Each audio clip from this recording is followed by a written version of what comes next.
शिव महापुराण की कथा कहती है 33 कोटि देवताओं को उठाकर देख लीजिए, ऐसा कोई देवता बता दो जिसने शंकर भगवान पर उंगली ना उठाई। उसके बाद भी किसी एक देवता का नाम बता दो जिसके नाम के आगे महादेव लिखा हो, महासंबोधन जुड़ा हो।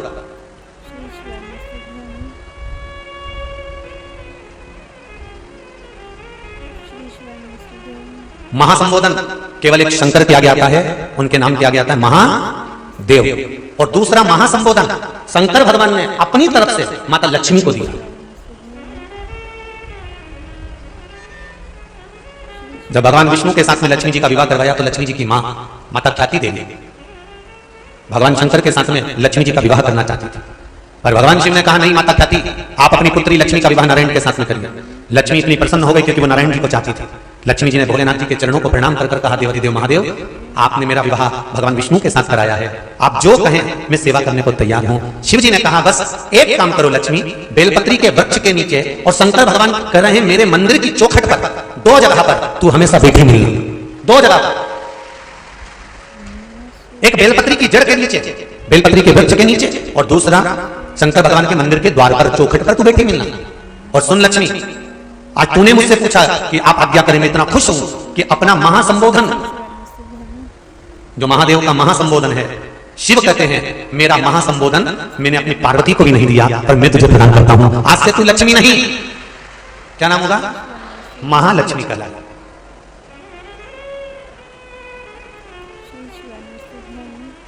अपना महासंबोधन भगवान शंकर ने लक्ष्मी जी को दे दिया।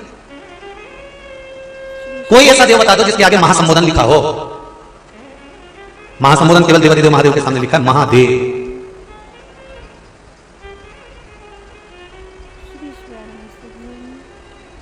उन्होंने अपने पास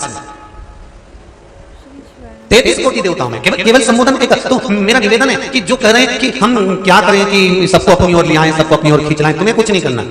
दुनिया के लोग हंसी उड़ाएंगे, भगवान शंकर को नहीं छोड़ा, भगवान राम को नहीं छोड़ा, भगवान कृष्ण को नहीं छोड़ा, तुम्हें कौन छोड़ने वाला?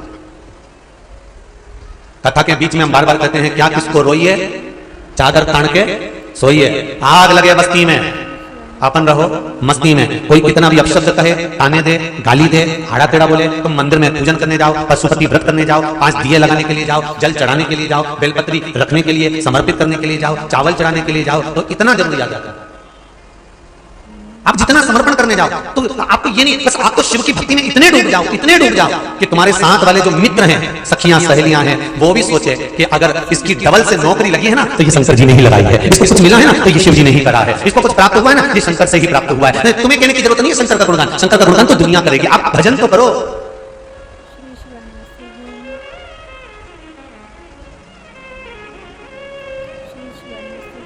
कर सेवा तू लगन लगाकर, मन में सच्चा भाव जगाकर, की आंखें खोलो रे अब वल्लभ के खोलो। आप भजन तो करो, स्मरण तो करो, चित्तवृत्ति धारण तो करो, आप शिव की आराधना में लगो। तो फिर किसी एक माता ने प्रश्न किया, पत्र लिखा हुआ है, एकादशी के दिन शंकर भगवान को चावल का दाना चढ़ाना चाहिए कि नहीं चाहिए?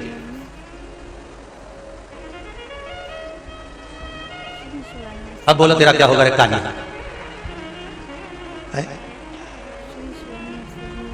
चलो ठीक है,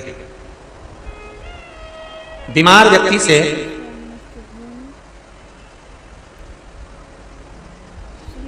कोई बीमार व्यक्ति है, बहुत रोगीला, उसको बहुत रोग है, शुगर है, बीपी है, थायराइड है, सब कुछ है उसको, और वो रोगीला व्यक्ति जब डॉक्टर के पास जाकर पूछे डॉक्टर साहब मेरी तबीयत ठीक नहीं रहती है, मैं बहुत कष्ट में रहती हूँ, बहुत तकलीफ है शरीर में,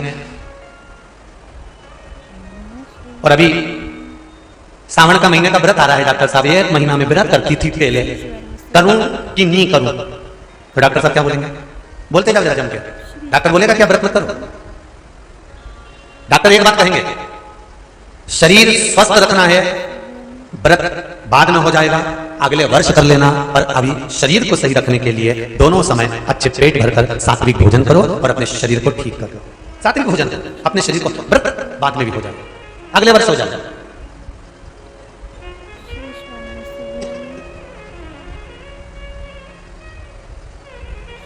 अभी तुम थोड़ा सवेरे 2 बिस्कुट ले लिया करो, सुबह नाश्ता ले लिया करो, भोजन ले लिया करो, फिर दोपहर में कुछ हल्का फुल्का लेकर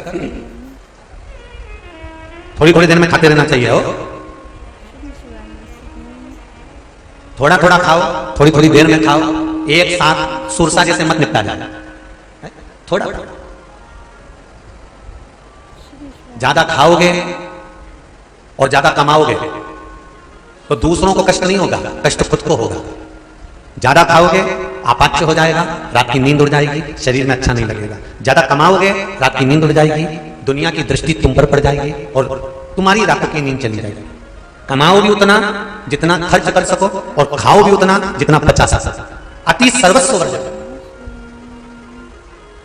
डॉक्टर कहेंगे ये तुम्हारा व्रत जो है ना अगले साल कर लेना, इस साल मत करिए, साल तो आराम से भोजन वोजन करो, तुम लोग बढ़िया प्रेम से खाओ। तो उसी तरह किसी ने पूछा कि चावल का दाना एकादशी पर भगवान शंकर को चढ़ा सकते हैं? चावल का दाना शंकर जी को चढ़ाते क्यों है, पहले तो वो समझ।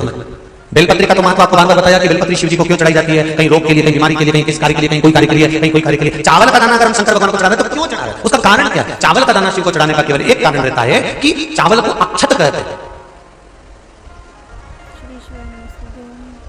अक्षत का मतलब होता है अक्षय। अभी हमारे यहाँ एक तिथि आने वाली है, अक्षय तृतीया।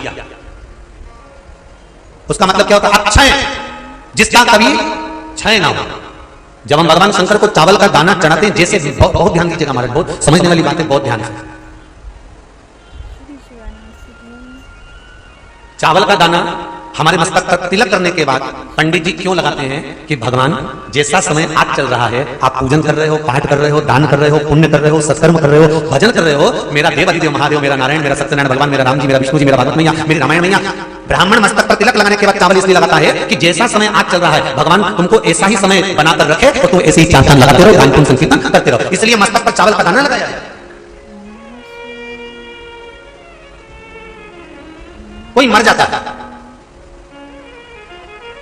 मरने के बाद जब तक पगड़ी नहीं होती तब तक माथे पर तिलक चावल का दाना लगाया जाता है।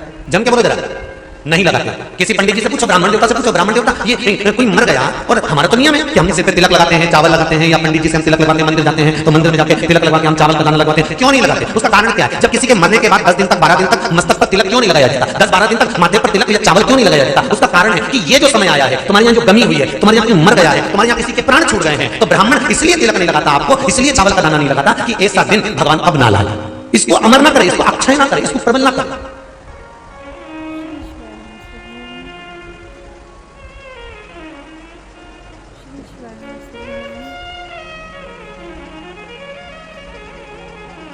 और जब चावल का दाना, तो यहां शिव महापुराण की कथा करी, चावल का दाना शिव जी को क्यों चढ़ाते हैं, भगवान को क्यों समर्पित करते हैं, भगवान की पूजन में अक्षत क्यों समर्पित करते हैं, चावल क्यों समर्पित करते हैं, उसका कारण क्या है? तो कहा आज मैंने जब चावल का दाना आपको समर्पित करा है, जिस भाव से, जिस विश्वास से, जिस श्रद्धा से, जिस मन से मैं आपको रिझा रही हूं, हे भोलेनाथ मेरी ये मनोकामना पूर्ण कर, इसको अक्षय कर देना, इसको अमर कर देना, बस इतनी कृपा आप कर। अब किसी ने पूछा एकादशी के दिन चावल चढ़ाए कि नहीं चढ़ाए, तो यहां तो सीधी सीधी बात है, बीमारी देखकर थोड़ी ना आती है कि नवरात्र चल रहे हैं कि सावन का सोमवार चल रहा है, बीमारी तो बीमारी। तुम चावल मत खा। तिरुपति कौन कौन गया? हाथ उठाओ, ठीक है। जगन्नाथ जी कौन कौन गया? हाथ उठाओ, हाँ ठीक है। द्वारका जी कौन कौन गया? हाथ उठाओ, ठीक है। बद्रीनाथ कौन कौन गया? हाथ उठाओ, ठीक है। एकादशी के दिन कभी तुम बद्रीनाथ चले जाओ, एकादशी के दिन तुम द्वारका चले जाओ, एकादशी के दिन तुम तिरुपति चले जाओ, एकादशी के दिन तुम जगन्नाथ चले जाओ, एकादशी के दिन तुम तुम्हारी मर्जी पड़े भगवान के किसी धाम में चले जाओ और भगवान को भोग लगाओ और उनकी थाली को झांक कर देखना, उसमें चावल जरूर मिलेगा। उसमें ऐसा नहीं कि चावल नहीं मिलेगा। बद्री नारायण में भगवान को चावल का भोग लगा हुआ मिलेगा, द्वारका में चावल का भोग लगा हुआ मिलेगा, आपको जगन्नाथ में चावल का भोग लगा हुआ मिलेगा, तिरुपति में मिलेगा, द्वारकाधीश में मिलेगा, नाथद्वारा में मिलेगा, सावरिया सेठ में मिलेगा, काकरोली जी में मिलेगा। आप जहां जाओगे वहां पर एकादशी के दिन भगवान को चावल आएगा, क्योंकि भगवान के लिए परहेज नहीं है। जो काम में डूबा हुआ है, जो आसक्ति में डूबा हुआ है, जो लोभ में डूबा हुआ है, जो वासनाओं में डूबा हुआ है, जो तृष्णा में डूबा हुआ है और जो माता के गर्भ से जन्म लिया, एकादशी के दिन चावल उसको नहीं खाना। अब हमारे यहाँ तो कहावत में कहते हैं, राम जी की जब स्तुति गाते हैं तो कहते हैं भय प्रगट, आती है आप लोगों को? एक लाइन आती होगी, गाओ जरा। भय प्रगट दीन कौशल। अब रामचरितमानस में कहा भय प्रगट कृपाला, प्रगट मतलब एकदम सामने आ गए। यहां लिखा है बेदा भय लाला। अगर तुलसीदास जी लिखते तो जन्म लिया होगा राम जी ने, तो तुलसीदास बाबा लिख देते कि बेदा भय, माता के गर्भ से इनका जन्म हो। नहीं नहीं नहीं, यहां कहा भय प्रगट कृपाला दीन कौशल्या, यहां प्रगट।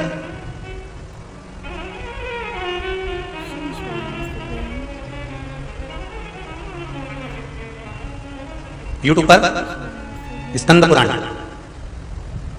अंधेरी मुंबई की माहेश्वरी समाजवादी अगर डली हो और जिसने नहीं सुनी हो तो सुनना। उसमें हमने वर्णन किया कि एकादशी का जन्म कहां हुआ था। एकादशी के माता पिता कौन है? सबसे पहले एकादशी का व्रत किसने रखा था? एकादशी का जन्म स्थान कहां है? दुनिया के लोग बहुत प्रश्न करते हैं, राम जी अयोध्या में हुए थे, भगवान कृष्ण मथुरा में हुए थे, तो एकादशी कहां हुई थी? तो उसको बताना तो पड़ेगा कहां हुई थी। उसमें हमने वर्णन किया कि एकादशी के माता पिता कौन है, एकादशी का व्रत सबसे पहले किसने कहा, एकादशी का जन्म कहां हुआ, एकादशी को क्यों चावल नहीं खाते, एकादशी के दूसरे दिन चावल का दाना खाना क्यों जरूरी है, कौन सा तीर्थ है जहां एकादशी को उल्टा लटका दी। एक एक चीज का वर्णन स्कंद पुराण सब चीजों का वर्णन कर देते प्रत्येक। तो यहां जो वर्णन आया कि आप मनुष्य जो माता पिता के गर्भ से, माता के गर्भ से जन्म लिया हो, संसार में जिसका जन्म हुआ हो और मृत्यु लोक में गर्भ की कैद में रहने के बाद जन्मा हो, उसको एकादशी के दिन चावल नहीं खाना चाहिए। मारा पर यहां शास्त्र ये नहीं कहता कि भगवान को चावल नहीं चढ़ाना चाहिए। यहां शास्त्र कहता है आप शिव जी को चाहे एकादशी हो, चाहे द्वादशी हो, चाहे प्रदोष हो, चाहे पूर्णिमा हो, चाहे अमावस्या हो, चावल का दाना आप भगवान शिव को समर्पित कर सकते हो। और ज्यादा नहीं, शंकर कभी ये नहीं कहते कि मुझे बहुत सारा चढ़ा। शंकर जी की कथा कहती है कितना, मात्र एक चावल का दाना। हमको उनसे भी कहेंगे जो लोग कहते हैं ना कि हम आज हमारा सावन का महीना है तो आज हम भगवान को 1.25 लाख बेलपत्र चढ़ाएंगे, तो कोई कहता हम 1000 बेलपत्र चढ़ाएंगे, तो कोई हम 5000 चढ़ाएंगे, कोई कि हम 50,000 चढ़ाएंगे। मेरा निवेदन केवल इतना है, तुम तो एक चढ़ा। और ये भी जरूरी नहीं है एक बेलपत्र भी कब चढ़ाई जाती है शंकर भगवान को, जब तुमने किसी एक बेलपत्र का पेड़ लगाया होगा और वो पेड़ बड़ा हो गया होगा, तब तुम हकदार बनते हो कि किसी के पेड़ की बेलपत्र तोड़कर शिव को चढ़ाई जाए। लगाया पेड़ मिल गया बेलपत्री का और तुम तो डंडा लेके खड़ी हो गई और तुरंत तो सारा झड़ा झड़ा झड़ा झड़ा और जितना बेलपत्री का पेड़ था सारा की सारा उनको बिना पत्ते का कर दिया। अब दूसरा ढूंढ रही है, तुम्हारे यहाँ है क्या? अब दूसरा ढूंढने की तैयारी, और दूसरा जब पूरा क्लीन हो गया फिर तीसरा ढूंढने चली, तीसरा ढूंढने गई, फिर तुम्हारे यहाँ है क्या? तो कई लोग ऐसे होंगे। ये गर्मी चली जाए, जैसे पिछले वर्ष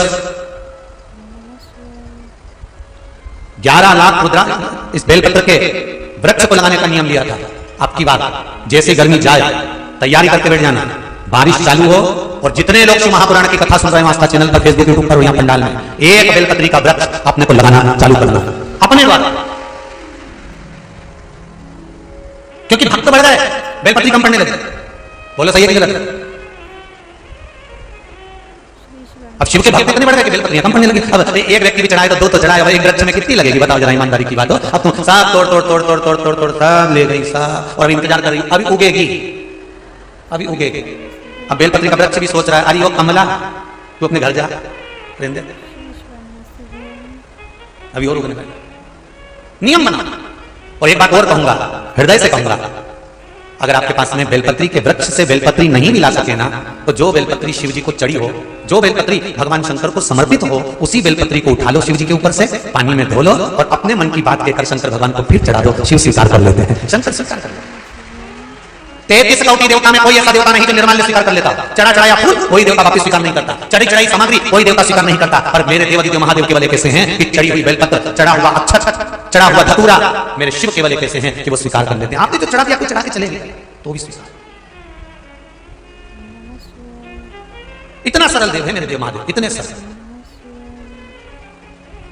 सारे देवताओं के लड्डू पेड़ा गुलाब जामुन भजिया पकौड़ा चाहिए, शंकर जी को चाहिए हैं? कुछ सरल सरल। आज ही की कथा, आज नीलकंठेश्वर महादेव का दर्शन करने गए थे। 52 किलोमीटर ऊपर है, ऊंचाई पर है, रास्ता भी छोटा है, पास में से गंगा जी बह रही है। आप लोग गए? कौन कौन गए? सब गए? चलो रखो। वापिस लौट कर आ रहे थे। नीलकंठेश्वर महादेव से कितना किलोमीटर नीचे आए होंगे? लगभग 5 किलोमीटर नीचे आए। और 4 गाड़ी 3 गाड़ी गई थी, उसमें जिस गाड़ी में हम बैठे थे वो गाड़ी पहाड़ से टकरा गई और टकरा कर वो गाड़ी पूरी पलट गई। मेरे ख्याल से तो फोटो भी होंगे उसके, हो तो जरा दिखा भी देंगे। पूरी पलट गई, एक पलटी खाई, रास्ता छोटा, ये 8:30 बजे की बात है, भी सुबह आज की। पूरी पलट गई, पलटी खा गई, बाबा की कृपा ऐसी थी कि एक पलटी और खाती तो गाड़ी गंगा जी में चली जाती, पर गाड़ी में हमारी आदत है कि जब भी चलते हैं तो श्री शिवाय नमस्तुभ्यम, और मंदिर में भी श्री शिवाय नमस्तुभ्यम, और आते भी हैं तो श्री शिवाय नमस्तुभ्यम। गाड़ी की दशा टीवी वाले देख रहे होंगे कि कैसी दशा है, देखिए आप लोगों ने, पूरी उल्टी, चारों चक्के ऊपर, कांच, खिड़की, दरवाजे सब चक्के। फिर भी मेरे देवाधिदेव महादेव ने ऐसी करुणा करी कि हमको तो लगता है कि मेरे शिव जगदम्बा के साथ आकर गोदी में झेलकर यहाँ लाकर छोड़, ये शिव कृपा। लोग कहते कहाँ है महादेव, हम कहते हैं आपकी श्वासों में है महादेव। आप पुकार कर देखिए, पुकार कर देखिए,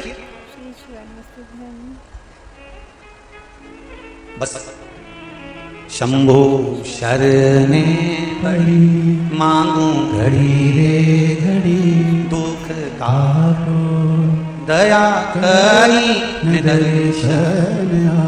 आपका विश्वास पक्का होना चाहिए, और यदि भरोसा पक्का है, विश्वास घड़ी है और पूर्ण भरोसा, पूर्ण भरोसा, तो यह पक्का है कि काल भी तुम्हारे सामने होगा तो महाकाल तुम्हारे साथ में होगा। तुम चिंता मत करो, काल भी होगा तो महाकाल भी तुम्हारे साथ होगा।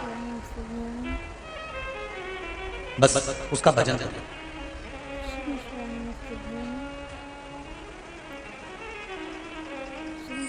केवल इसका सुन। तेरे डमरू की धुन। आज मैं गाड़ी में जब आ रहे थे और जब ये सब कुछ हुआ तो बाबा का यही बहाना था, तेरे डमरू की धुन सुन के मैं काशी नगरी सुना है हमने ओ भोले, तेरी काशी में मुक्ति है सुना है। मेरे शंभू की नौकरी उससे जोरदार कुछ। आखिर राजा श्वेत के प्राण किसने रखे? शिव जी ने। शंकर जी को कहा किसने? तो क्या उनको कहने की जरूरत नहीं पड़ती, केवल जो दिल से एक बार कह देता है श्री शिवाय नमस्तुभ्यम, वो सुन लेगा, वो सुनता, वो धारण कर लेता। दामाद की तबीयत ठीक कर दी, आंदो शुरू। दक्ष प्रजापति क्रोध में लाल होकर, आज मेरे देवाधिदेव महादेव बैठे थे गंगा के घाट पर, यही हर की पौड़ी, इसलिए इसको कहा जाता है हरि की पौड़ी और हर की पौड़ी, क्योंकि शिव गंगा की लहरों में बैठकर आनंद करते थे। शंकर भगवान की 5 बेटियों का जन्म इसी हर की पौड़ी पर हुआ था, जया, विषहरा, शामरी बारी, दौतली और देव। ये शिव जी की 5 बेटियां इसी गंगा के धार से प्रकट हुई थी, यही हर की पौड़ी। 5 बेटियां, नाम बोलो जरा। पहली जया, विषहरा, शामली बारी, दौतली और देव। ये 5 कन्या हैं शंकर भगवान की। वैसे हैं 6, एक अशोक सुंदरी भी है, पर अभी 5 की चरित्र चल रहा है हरिद्वार में, तो 5 बेटियां हैं। और ये वो बेटियां हैं, पहले भी कहा फिर कहते हैं, जिसको रात को नींद की गोली लेकर सोना पड़ता हो। एक प्रैक्टिकल जरूर कर देखना, रात को सोने से पहले जब पलंग पर सो, मोबाइल पूरा बंद कर दो। सोने से जितना तुम्हें व्हाट्सएप चलाना चला, फेसबुक यूट्यूब चलाना चला, पर सोते समय जब मोबाइल बंद करो, गोली मत खाना, हाथ में थोड़ा सा जल लेना। जया, विषहरा, शामली बारी, दौतली, देव, शंकर जी की 5 लड़कियों का नाम लेकर थोड़ा थोड़ा सा आचमन करना और बढ़िया श्री शिवाय नमस्तुभ्यम कहकर सो जाना। ऐसी नींद लगेगी कि सवेरे भी नींद खुले तो पड़ोसी ही जगाएगा, उठ जा 8 बज गई है। ये शिव। सबसे अच्छी नींद आती कहां पर है? घर पे नींद थोड़ी ना आती है, किटी पार्टी में नींद थोड़ी ना आती है, शादी में नींद थोड़ी ना आती है, डिस्को में नींद थोड़ी ना आती है। सबसे जोरदार नींद आती है कथा में। ऐसी जोरदार आती है कि महाराज तो कथा सुनाए तो तुम्हें ऐसा लगे कि लोरी सुनाना है, और तुम लोग ऐसे बढ़िया प्रेम से, वो तो बड़ी आनंद।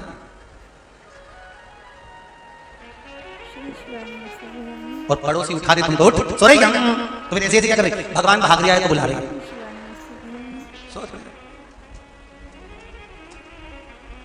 अच्छा, बहुत चतुर चतुर होते हैं। एक बार हम लोग हरदा कथा करने गए थे, मध्य प्रदेश में एक जगह है हरदा, वहां एक बार बहुत साल पहले कथा करने गए तो वहां हाउसिंग बोर्ड का कोई ग्राउंड है, LIG ग्राउंड क्या बोलते हैं उसको, वहां उस ग्राउंड में कथा थी।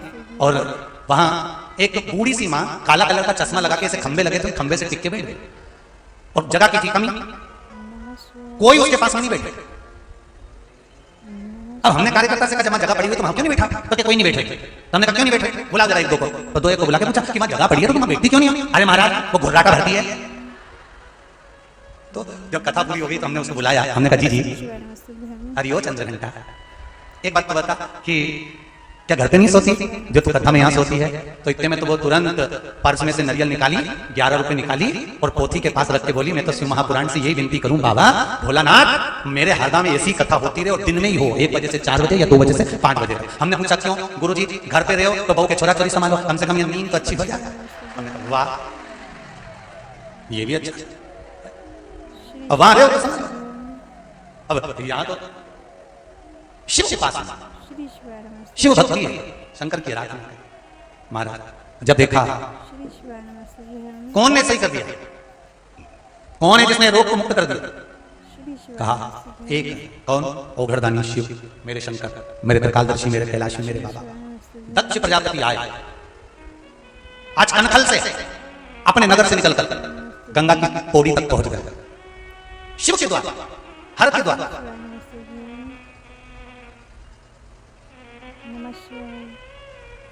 कितना अंतर है जरा ध्यान रखिएगा।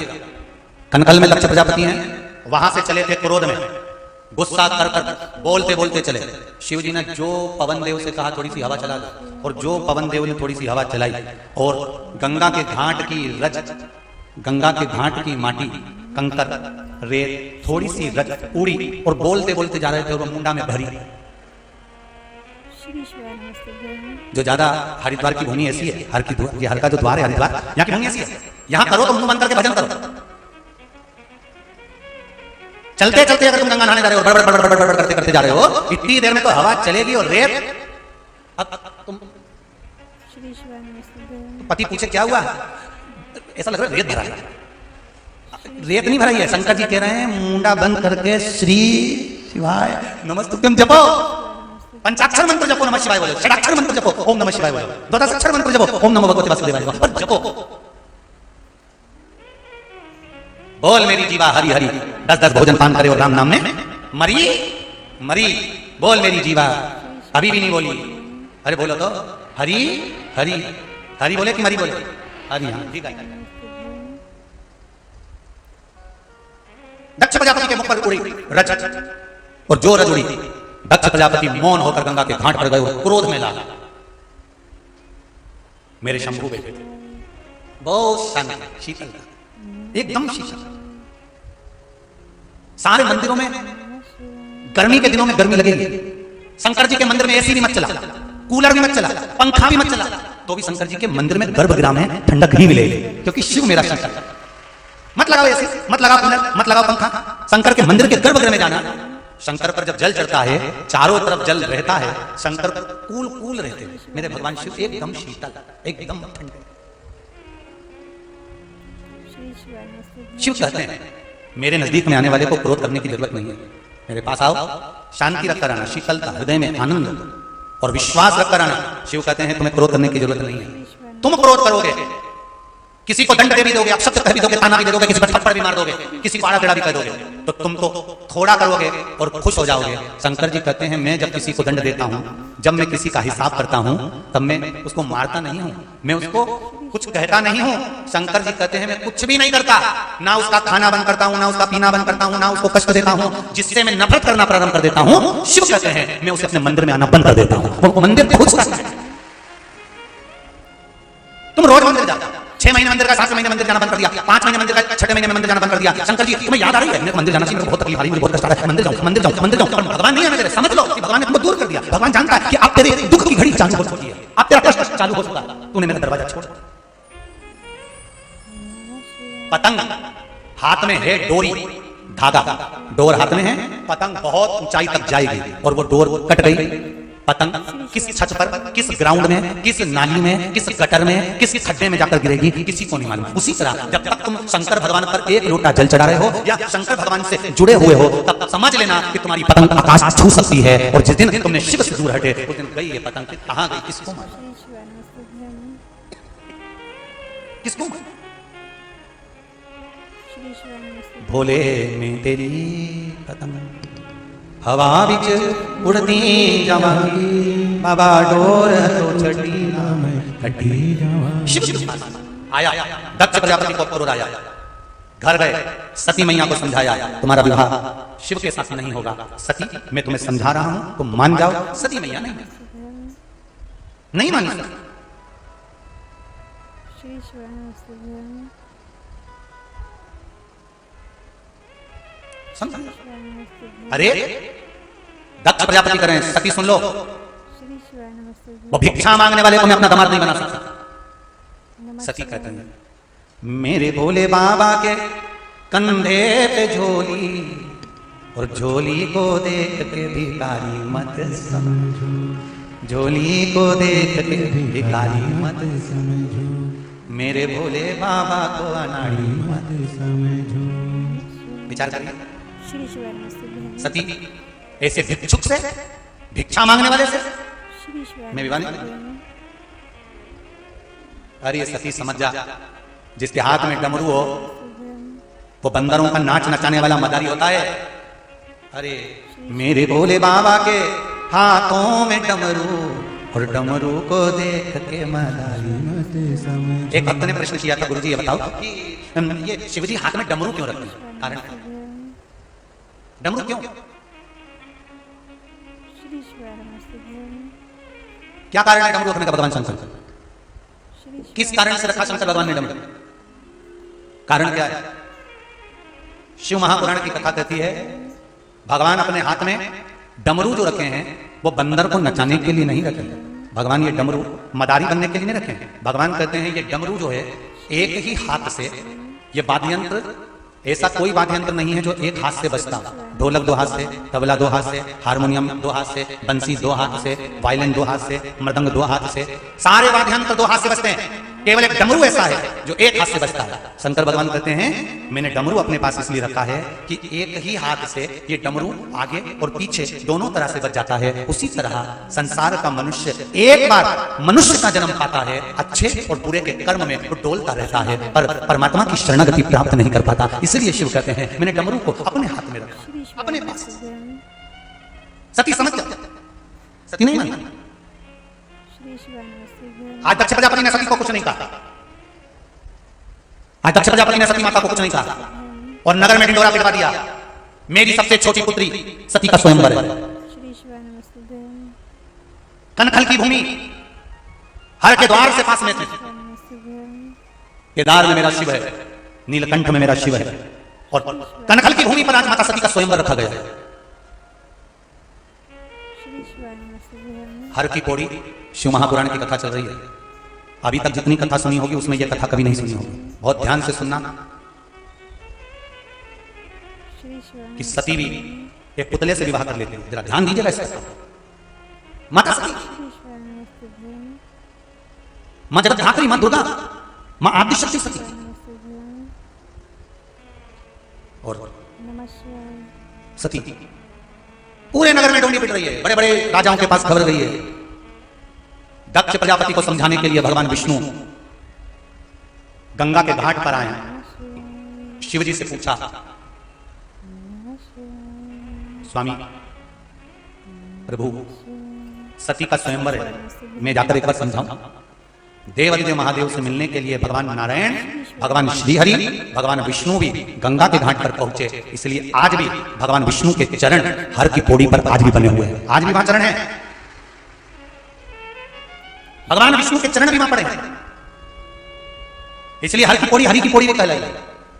मैं समझाने जाता हूं। भगवान विष्णु स्वयं गए दक्ष प्रजापति के स्वयं, और दक्ष प्रजापति से कहा तुमने ये जो रखा है ना स्वयंवर, ये ठीक नहीं है। बड़े बड़े राजाओं को बुलवाया, बड़े बड़े देवताओं को बुलवाया, सारे देव असुर सब आए हैं, असुर सब पहुंचे हैं, ऋषिवर सब पहुंचे हैं, ये तुम ठीक नहीं कर रहे। पर शिव महापुराण की कथा कहती है अज्ञानी को और ज्ञानी को दोनों को समझाना सरल है, और अभिमानी को समझाना बहुत कठिन है। बहुत। आप ज्ञानी को समझा सकते हो, अज्ञानी को समझा सकते हो।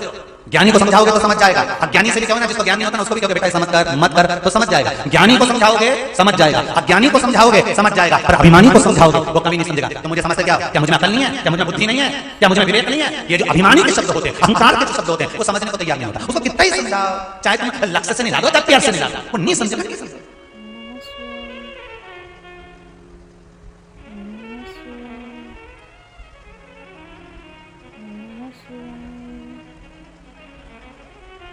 इनको कितना भी समझाओगे तो नहीं समझने वाले। अब भगवान विष्णु ने जाकर दक्ष प्रजापति को समझाया, दक्ष प्रजापति मानने को तैयार नहीं हुए। दुख क्या हुआ वो देखिए, दुख कितना प्रबल था।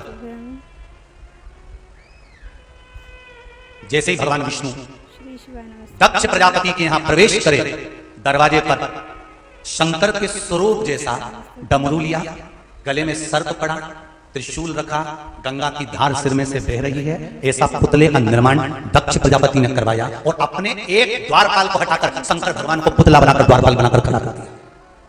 भीतर का द्रोह देखिए, श्री शिवाय नमस्ते जिससे लड़ाई होती है ना तो कहते हैं, पत्रिका में भेजना है शादी की, और सुनो बारात लेकर जाएंगे तो इसके घर के सामने से जाना चाहिए। पत्रिका में भेजना इसको, और बारात लेकर जाएंगे तो इसके घर के सामने से जाएंगे। आज भी नियम है, कई लोग विरोध में खड़े होते हैं तो फिर किसी का पुतला जला देते हैं राजनेता का। बोलो सही है कि गलत है? उसके जैसा पुतला बनाएंगे, उसी के जैसा बाल बनाएंगे और उसका पुतला जला देंगे। दक्ष प्रजापति ने पुतला बनाकर जलाया नहीं है, दक्ष प्रजापति ने शंकर जैसा पुतला बनवाया, शिव जैसा। नमस्ते और पुतला बनवाया भी किससे था, ये कल की कथा में सुनेंगे कि दक्ष प्रजापति को वो कौन सा बकरा था जिसका मुंह काट के लगाया था। और तुमको अगर याद हो उस बकरे का नाम तो हमको बता देना भाई को। वो कौन सा बकरा था, कौन सी क्वालिटी का था? मैं भी करता था कि घर चलो कहता था। वो बकरा देखते श्री शिवाय नमस्ते बहन हर की पौड़ी महापुराण कथा चल रही है, एक एक चीज का ध्यान रखना, तुम भी ढूंढना कि वो बकरा कौन सा था जो दक्ष प्रजापति के मस्तक पर जिसका शीश लगाया गया था। वो बकरे का नाम क्या था? श्री शिवाय नमस्ते बहन इनको ऊंट नहीं मिला, जब अपने बेटे के सिर पर लगाया हाथी का मुंह तो इनके कहीं अच्छा ही लगा था, ससुर था, बकरे का क्यों लगाया? श्री शिवाय और काय का लगा परंतु नहीं, पुतला बनवाया और पुतला बनवाकर दरवाजे पर शिव जैसा पुतला खड़ा कर दिया। भगवान विष्णु है, दक्ष प्रजापति को समझाया। जब दक्ष प्रजापति नहीं समझे तब मेरे नारायण कहते हैं मुझे एक बार सती से मिलना है। भगवान दक्ष प्रजापति ने कहा मैं अपनी बेटी सती से मिलने नहीं दूंगा, स्वयंवर है, सब बैठे हैं, आप भी बैठ जाओ, मेरी बेटी को आप पसंद आओगे, माला पहना देंगे। सती मैया माला लेकर बाहर निकली, मेरी माता सती जय माला लेकर बाहर निकली है। श्री शिवाय नमस्ते बहन पूरी कनखल की माताएं मंगल गीत गा रही हैं और भगवान विष्णु सती मैया को देख रहे थे। बहुत सारे देवता सती के स्वयंवर में आए हुए थे, बहुत सारे ऋषि बैठे हुए थे, तपस्वी साधक उपासक सब स्वयंवर में बैठे हुए हैं। और ये स्वयंवर नहीं है, एक अहंकार झलकते हुआ व्यक्ति का गर्व अभिमान दिखाने के लिए स्वयंवर कर रहे हैं। पुतला दरवाजे पर द्वारपाल बनाकर खड़ा कर दिया शंकर भगवान के पुतले को। सती मैया जयमाला लेकर आ रही है, जयमाला लेकर जब माता सती चली, प्रसूति ने सती को रोक लिया। मां की करुणा, मां की वात्सल्य, मां का प्रेम, प्रसूति ने सती को रोका। सती तू जिससे स्नेह करती है वो इस स्वयंवर में नहीं आया क्योंकि तेरे पिता ने उसको नहीं बुलाया, वो इस स्वयंवर में नहीं है। कनखल की इस भूमि पर शंकर नहीं है क्योंकि नहीं बुलाया शिव को। सती श्री शिवाय नमस्ते बहन मेरी बात मान ले, मैं तुझको कहता हूं श्री शिवाय नमस्ते बहुत विद्वान राजा आए हैं, बहुत वीर लोग आए हैं, स्वयं भगवान विष्णु भी इस सभा में आए हैं। जयमाला तो किसी को मत पहना कर भगवान विष्णु के गले में डाल देना। बहन सती कहती है मां मैं प्रणाम करती हूं आपके चरणों को, श्री शिवाय नमस्ते बहन पर मैं ये जानती हूं मां कि मेरे पिता, श्री शिवाय नमस्ते मैं ये जानती हूं मां, मैं जानती हूं कि मेरे पिता ने शिव को नहीं बुलाया। पर अगर भगवान नारायण यहां पर आए हैं तो यह पक्का है नारायण वहीं जाते हैं जहां शिव पहुंच गए होते हैं, यह पक्का।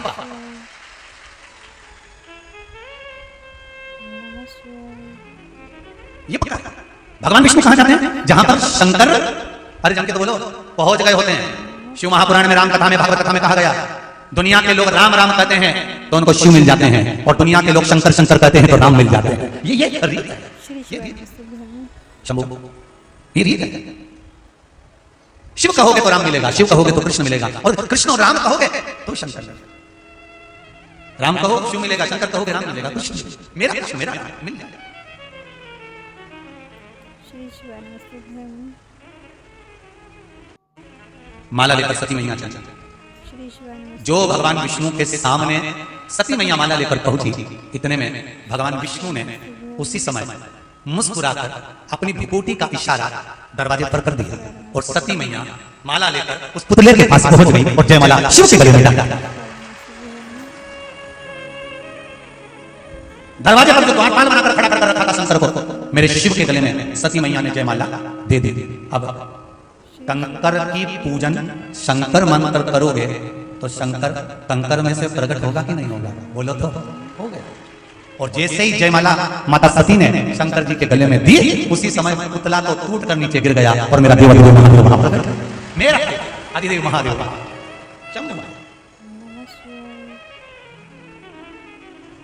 शिव प्रकट हो गए। सती ने कहा, स्वामी मुझे यहां से ले चल। मेरे पिता ने कहा था जिसको माला पिला देगी वही तेरा पति होगा। अब माला पिला दी, आप मुझे ले चल। शंकर भगवान बोले ऐसे थोड़ी ना ले जाऊंगा, अभी तो तेरे पिताजी की शादी पे मुंह दूंगा, ऐसे हो जाता है। अभी रुको, श्री शिवाय नमस्तुभ्यं। तुम्हारे पिता ने तुमको जन्म दिया है सती, कन्यादान करने का हक तुम्हारे पिता का है, इसलिए उनको कन्यादान का मौका दूंगा। और शंकर और सती दोनों, श्री शिवाय नमस्तुभ्यं। शिव और सती दोनों दक्ष प्रजापति के पास श्री गए। शिवाय नमस्तुभ्यं। नमन नमन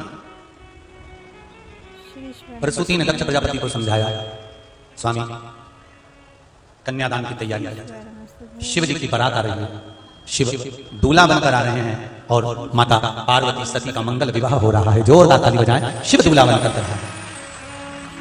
श्री शिवाय नमस्तुभ्यं। साथियों, सादा जय श्री कृष्णा। साथियों, वीडियो में दी गई जानकारी अगर आपको उपयोगी लगी हो, लाभदायक लगी हो, वीडियो आपको पसंद आया हो तो प्लीज़ वीडियो को लाइक कीजिएगा। और गुरुदेव द्वारा बताए गए शिव महापुराण के उपायों को जानने के लिए और गुरुदेव की कथा के रसद को ग्रहण करने के लिए मेरे चैनल को सब्सक्राइब कीजिएगा और बेल आइकन को प्रेस कर लीजिएगा, जिससे जब भी मैं वीडियो डालूँ तो आपको टाइम से उसका नोटिफिकेशन मिल सके, सबसे पहले आप उस वीडियो को देख पाएँ और गुरुदेव की कथा के रसद को ग्रहण कर पाएँ और जो भी उपाय हम बताते हैं उनको आप समय अनुसार कर सकें। तो प्लीज़ इस चीज़ का ध्यान रखिएगा और हमारे सपोर्ट के लिए चैनल को सब्सक्राइब करना ना भूलिएगा। और वीडियो अच्छा लगा हो तो ज़्यादा से ज़्यादा लोगों तक इस वीडियो को पहुंचाइएगा, जिससे सभी को इस वीडियो का लाभ मिल सके, इस जानकारी का लाभ उठा सकें सभी लोग। तो चलिए फिर मिलते हैं अगले उपाय के साथ या अगली कथा के साथ। तब तक के लिए अपना और अपनों का ख्याल रखिए। सभी शिव भक्तों को मेरा प्रणाम, गुरुदेव के चरणों में शत नमन। श्री शिवाय नमस्तुभ्यं।